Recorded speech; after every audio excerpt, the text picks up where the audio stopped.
Good morning, everyone. This is Ajay Kedia from Kedia Advisory. Let's start with this week with commodity. Today, 9th of May, सोमवार 9 मई market में हमने काफी volatility पिछले हफ्ते बनते हुए देखा। हमने देखा कि फेड, साथ में ईसीबी, आरबीआई, मोस्टली सारे ही सेंट्रल बैंक कहीं ना कहीं काफी हॉकिश होते हुए दिखाई दिए, जिसका एक नेगेटिव इम्पैक्ट हमने पूरे ही कमोडिटी मार्केट में आते हुए देखा। आज अगर मॉर्निंग में हम देखें तो डॉलर इंडेक्स 104 के पार निकल चुका है। That is creating havoc in commodity market where we have seen कि गोल्ड में, सिल्वर में, कॉपर, प्लेटिनम, सभी मेटल्स के अंदर हम कहीं ना कहीं दबाव देख रहे हैं। इसके अलावा ये हफ्ता इकोनॉमिकल डेटा पॉइंट के चलते काफी इंपॉर्टेंट रहना है। ऑलरेडी हमने देखा कि इन्फ्लेशन कंसर्न और ग्रोथ को लेकर चिंता बनी हुई है। साथ में हमने देखा कि जितने भी कंट्रीज है सभी ने कहीं ना कहीं इकोनॉमी स्लो डाउन की बातें की है। G7 ने कहीं ना कहीं एक नया स्टेटमेंट दिया है, जहां पे हमने देखा है कि रशियन ऑयल इंपोर्ट्स के ऊपर कहीं ना कहीं प्रोहिबिट करने की बात हो रही है। दैट क्लियरली शोज कि इन्फ्लेशन है वो फेज आउट, मतलब कंटिन्यू बढ़ना ही है, जिसका इम्पैक्ट अल्टीमेटली पॉजिटिव रहेगा कमोडिटीज के ऊपर। वहीं चाइना का जो फॉरेक्स रिजर्व है वो चौथा महीना है जहां पे हम कंटिन्यू डिक्लाइन देख रहे हैं। इनफैक्ट इंडिया का भी अगर हम इन्फ्लेशन फॉरेक्स रिजर्व की बात करें, यहाँ पे भी हमने काफी बड़ा फॉल आउट देखा है। चाइना में जो कोविड लॉकडाउन है ये अभी भी ग्लोबल सप्लाई चेन का डिस्टरबेंस का मुख्य कारण बना हुआ है।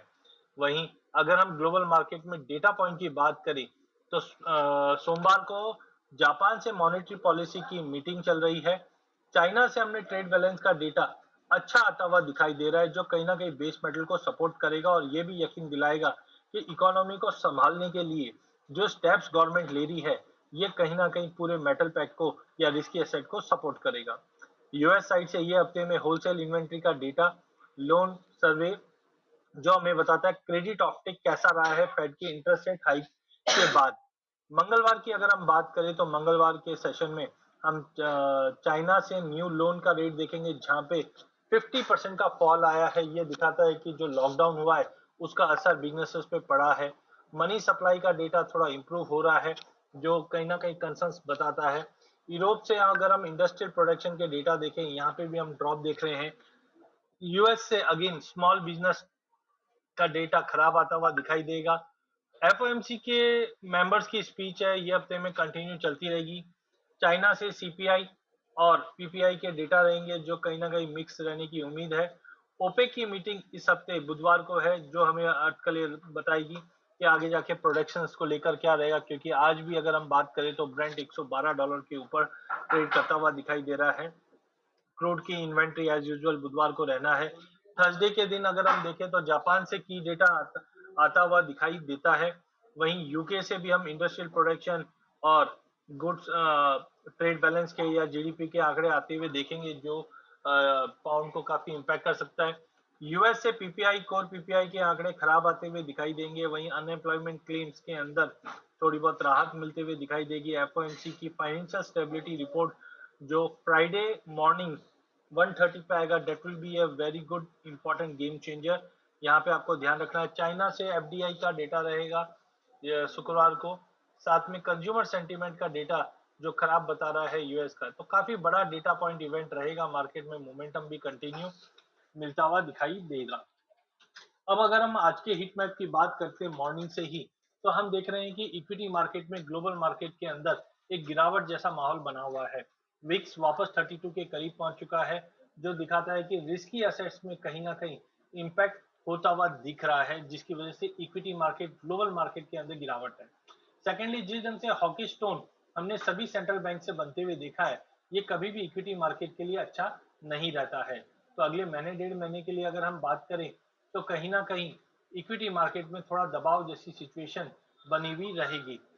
ओवरऑल अगर हम देखें, क्रूड ऑयल की बात करें तो क्रूड ऑयल के अंदर अभी भी मार्केट $113 के करीब ब्रेंट ट्रेड कर रहा है, 110 के ऊपर डब्ल्यूटीआई ट्रेड कर रही है, जो बताता है कि सप्लाई कंसर्न बने हुए हैं, जो क्रूड और ब्रेंट क्रूड को दोनों को सपोर्ट करते हुए दिखाई देगी। सप्लाई कंसर्न के चलते ही हमने क्रूड में ये तेजी देखी है, क्योंकि ओपेक कंट्रीज ने क्लियरली कह चुके हैं कि रशिया का जो ऑयल में ड्रॉप रहेगा वो कोई दूसरी कंट्री नहीं रीपे कर पाएगी। वहीं चाइना से कोविड रिलेटेड जो स्लो डिमांड है वो अभी एज ऑफ नाउ इम्पैक्ट कर रहा है, बट उम्मीद जताई जा रही है कि जो पीक होना था वो हो चुका है, और कहीं ना कहीं चाइना अगर कम बैक करती है तो ये सप्लाई कंसर्न और बढ़ सकता है। क्रूड की इन्वेंट्री पिछले हफ्ते 1.3 मिलियन बैरल से बढ़ते हुए दिखाई दी थी, बट गैसोलीन का 2.2 मिलियन बैरल से ड्रॉप होने की वजह से प्राइजेस में एक जंप आते हुए देखा।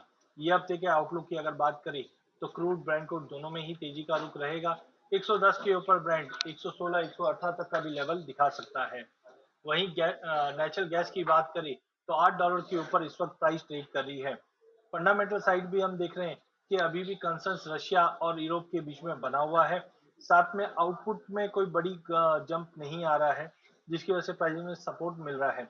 माइल्ड वेदर के चलते थोड़ा बहुत डिमांड में जरूर ड्रॉप है, बट हम देखते हैं कि हीटिंग डिमांड आगे जाके बढ़ने की उम्मीद है, जिसकी वार्म वेदर के चलते कूलिंग डिमांड बढ़ने की उम्मीद है, जिसकी वजह से प्राइजेस को सपोर्ट मिलता हुआ दिखाई देगा। तो नेचुरल गैस के अंदर अनलेस एंड अनटिल कोई स्ट्रॉन्ग न्यूज नहीं आती है, try to avoid taking short position. Market हो सकता है साइकोलॉजिकल लेवल जो कुछ रिपोर्ट बता रही है कि $10 का भी लेवल दिखा सकता है। कॉटन की बात करें तो कॉटन में हमने देखा था कि प्राइजेस के अंदर 155 सेंट का लेवल दिखाने के बाद प्राइजेस ने एक अच्छा खासा गिरावट दिखाई थी, बट कहीं ना कहीं 142 के ऊपर जब तक मेंटेन है, मे बी पॉसिबल वापस 150 का लेवल हम आते हुए देख पाएंगे। तो कहीं ना कहीं कॉटन में बाय और ड्रॉप की स्ट्रेटेजी बनाकर ही काम करना है। वॉलिडिटी बनी हुई रहेगी प्रोडक्शन को लेकर, वेदर को लेकर, जो इंपॉर्टेंट रहेगा डोमेस्टिक मार्केट पे आज कॉटन पॉजिटिवली ट्रेड होता हुआ दिखेगा। वहीं सोना चांदी की बात करें तो काफी वॉलेटाइल वीक रहा लास्ट वीक। चार्टिकली अगर हम देखें तो पिछले 5 हफ्तों से 1850 से 1900 के बीच में ही मार्केट मूव कर रहा है। तो आइदर 1850 का लेवल तोड़े तो हम बेरिशनेस की तरफ जा सकते हैं, लेकिन अगर 1900 का लेवल तोड़े तो मार्केट 1950 तक भी जा सकता है। तो आई थिंक मार्केट एक दायरे में रहेगा, कोई बड़ा ट्रेड ना लीजिए। डाउन साइड में 1870 का सपोर्ट है, ऊपर में 1885 का लेवल तोड़ता है तो 1900 का लेवल भी छू जाएगा। डोमेस्टिक मार्केट में रुपए में जो गिरावट है ये कहीं ना कहीं सोने चांदी को सपोर्ट करता हुआ दिखेगा। वहीं चांदी की भी अगर बात करें तो $22 का एक साइकोलॉजिकल लेवल मार्केट में बना हुआ है। बट एक चीज आप देखिए कि अप्रैल मिड के बाद जब प्राइजेस ने $26 के ऊपर का भाव दिखाया था, एक सिंगल डे ऐसा नहीं रहा जहां पे मार्केट ग्रीन में बंद होता हुआ दिखाई दिया। नो डाउट 3-4 दिन पहले फेड की मीट के बाद हमने एक स्पाइक जरूर देखा, बट गैप अप ओपनिंग होने के बाद मार्केट ने वापस डाउन क्लोजिंग ही दी है। तो ये काफी क्रुशियल है, मतलब सेलिंग प्रेशर है वो कंटिन्यू माउंट होते जा रहा है। $22 का लेवल काफी इंपॉर्टेंट हर्डल के लिए सपोर्टेड है, और जब तक 2280 या 23 के ऊपर नहीं निकलता है प्राइजेस हम बोल नहीं सकते कि चेंज ट्रेंड करेगा। एज ऑफ नाउ वीकनेस है। प्लेटिनम में भी हमने 2% की गिरावट देखी, पिछले 3 दिन से गिरावट दिखा रहा है। कॉपर के अंदर भी आज मार्केट गैप डाउन ओपनिंग दिखा रहा है, बट 1% की है। चाइना के एफर्ट्स के बाद मे भी प्राइजेस थोड़ा सपोर्ट लेते हुए दिखाई दे। वहीं सोयाबीन मार्केट गिरावट है, पिछले 2 दिनों में हमने करीबन 30 से 35 सेंट की गिरावट आती हुई देखी है। सोया मिल में गिरावट है, कॉर्न में गिरावट, बट वीट की अगर हम बात करें तो 1.5% की तेजी के साथ ऑलमोस्ट अप्रैल में जो हाई मारा था, हाई के करीब 124-25 सेंट के करीब पहुंच चुका है। 1124-25 सेंट के करीब पहुंच चुका है, जो कहीं ना कहीं थोड़ा सा पॉजिटिव रहेगा। कनोला में भी गिरावट है, डॉलर इंडेक्स 104 के ऊपर निकल चुका है। ध्यान रखिए 104.20 के ऊपर निकलने पे ये सीधा ब्रेकआउट 105.70 तक जा सकता है, जिसका मतलब है ईरो जीबीपी जेपीवाई में कहीं ना कहीं दबाव मार्केट में रहता हुआ दिखाई देगा। तो बुलियन के अंदर फिजिकल मार्केट के अंदर हमने देखा कि प्राइजेस के अंदर जो दबाव है और अक्षय तृतीया के चलते थोड़ा डिमांड फिजिकल मार्केट से बढ़ा जरूर है, बट रुपए की गिरावट कहीं ना कहीं प्राइजेस को सपोर्ट देता हुआ दिखाई देगी। अगर बेस मेटल की बात करें तो चाइना पे ध्यान रखना है, ये हफ्ते से चाइना से कुछ ना कुछ बड़े पॉजिटिव न्यूज आ सकते हैं जो इकोनॉमी को संभालने की कोशिश करती रहेगी। अगर एलएमई की बात करें तो इस वक्त कॉपर आधे परसेंट, जिंक आधा परसेंट, एल्यूमिनियम 0.28% और लेड फ्लैट है।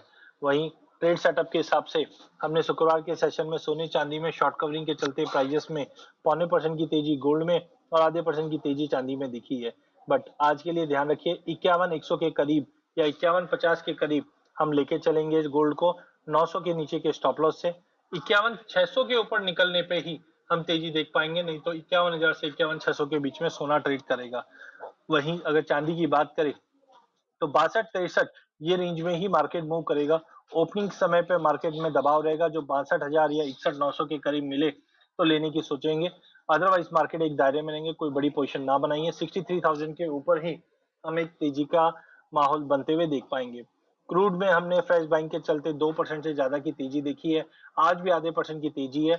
डेली चार्ट के ऊपर एक कहीं ना कहीं ब्रेकआउट दिखा रहा है, ट्रायंगुलर ब्रेकआउट है, जो दर्शाता है कि प्राइजेस 8,800 से 9,000 तक का भी लेवल दिखा सकता है।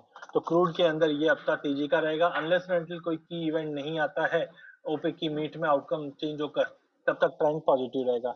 नेचुरल गैस में 6% की गिरावट जरूर थी, बट आज मार्केट $8 के ऊपर है, जो गैप अप ओपनिंग होने की उम्मीद है।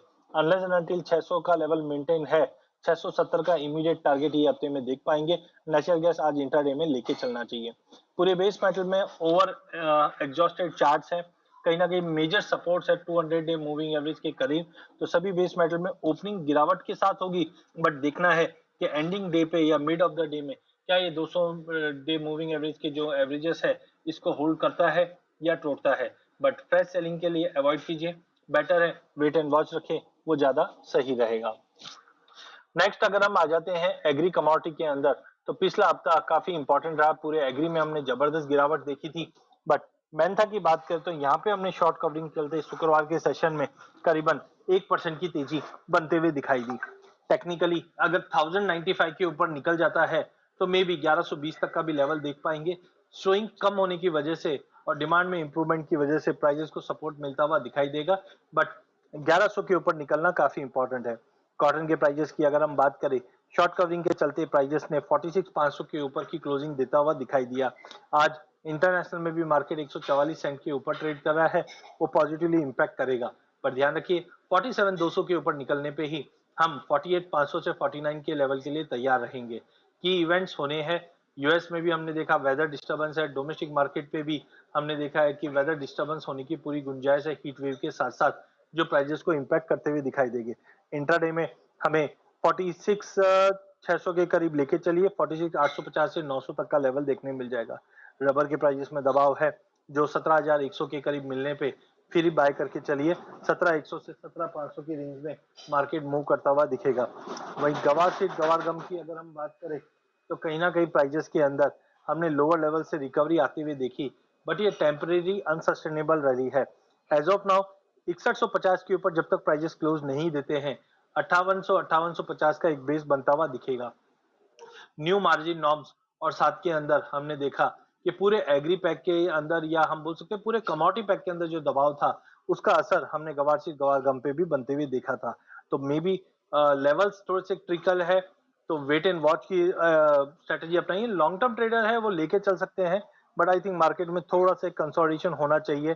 की लेवल्स लाइक 11,900 गवार गम के लिए और 6120 का गवार सीट के लिए, ये लेवल के ऊपर क्लोज देता है तो फिर हम लोग इसमें बाइंग की अपॉर्चुनिटी देख सकते हैं। ओवरऑल लॉन्ग टर्म प्लेयर लेके चलिए, शॉर्ट टर्म थोड़ा सा ट्रेड सेटअप देखकर ही ट्रेड कीजिए। वहीं गवारडेक्स अच्छा काउंटर है, यहाँ पे भी हम देख रहे हैं कि 8,000 का की लेवल है। 8,000 के ऊपर अगर प्राइसेस निकल जाता है तो हम 8,300 तक के भी लेवल देख पाएंगे। वहीं धनिया जीरा दोनों ही काउंटर में हमें लगता है कि प्राइसेस में रिलीफ रैली मिलती है तो सेलिंग अपॉर्चुनिटी बनती है वापस। टेक्निकली 11,000 का लेवल वापस तोड़ने पे 10, 200, 300 तक का लेवल धनिया, हायर साइड में जब तक 11,650 के ऊपर का क्लोजिंग नहीं आता है, चांसेस है कि हम प्राइजेस के अंदर फिर से दबाव बनते हुए देख पाएंगे। वहीं जीरे के अंदर हमने काफी स्ट्रेंथ होते हुए देखी है एज कंपेयर टू धनिया, तो मे भी पॉसिबल है कि प्राइजेस के अंदर 21,200 तक का लेवल दिख जाए, बट सस्टेनेबल थोड़ा डाइजी है। डिमांड डिस्ट्रक्शंस है मार्केट के अंदर जो जीरे को 20,000 20,200 तक का लेवल ला सकता है। हल्दी एज कंपेयर टू बाकी काउंटर स्ट्रांग दिखती है। हाँ, मे बी पॉसिबल 7800 का स्ट्रांग सपोर्ट है, वहां से एक बाइंग इनिशिएट होता है। ये टेम्पररी रिलीफ रहेगा जो 8500 तक का लेवल दिखा दे, बट सस्टेनेबल डाउटफुल है अभी भी। तो 8500 तक का एक जंप हल्दी में जरूर बनता हुआ दिखेगा। वहीं कॉटन सीड ऑयल केक के अंदर शानदार रिकवरी आते हुए दिखाई दी 2.5% की। देखिए टोन ऑलवेज पॉजिटिव ऐसा नहीं है, बीच में हमने देखा कि इल क्वालिटी के चलते प्राइसेस में गिरावट जरूर थी, बट आप समझ के चलिए 2800 का जो रेंज है, 2800 का जो लेवल है वो सेलिंग के लिए अप्रोप्रिएट नहीं है। हाँ, 20-25 मई से पहले भी हम कोई बड़ी तेजी नहीं देख रहे, बट हाँ 3020 3050 का लेवल दिख जाए बट रेंज में रहेगा लॉन्ग टर्म प्लेयर लेके चल सकते हैं अनलेस एंड अनटिल 2720 2750 का लेवल ब्रीच नहीं होता है, तब तक ट्रेंड पॉजिटिव है। आज के लिए मार्केट 2940 का इंपॉर्टेंट हर्डल है, अगर ये तोड़ता है तो ही हम 3000 का लेवल तोड़ पाएंगे, लेकिन सस्टेन नहीं कर पाएंगे। कैस्टर फिर से 7200 के ऊपर निकल चुका है, जो एक पॉजिटिव ट्रिगर दिखाता है। तो इनऑल पूरे एग्रीपैक के अंदर मैंथा, मसालों में हल्दी थोड़ी रिकवरी दिखा रही है, जीरा धनिया में बाउंस पे ही बेच के चलिए। वहीं चांदी में हमने गिरावट देखी। कॉटन सीड ऑयल के डेली चार्ट पे काफी शानदार रिकवरी दिखा रहा है, जो 1050 तक का भी लेवल दिखा सकता है हायर साइड में। हल्दी में स्ट्रॉन्ग रिकवरी जरूर है, बट 80 टू 50 या 80 टू 80 के ऊपर हम एक स्ट्रॉन्ग मूव देखेंगे 8500 तक के लिए। इसी के साथ मैं मेरा सेशन ये एंड करता हूँ। धन्यवाद।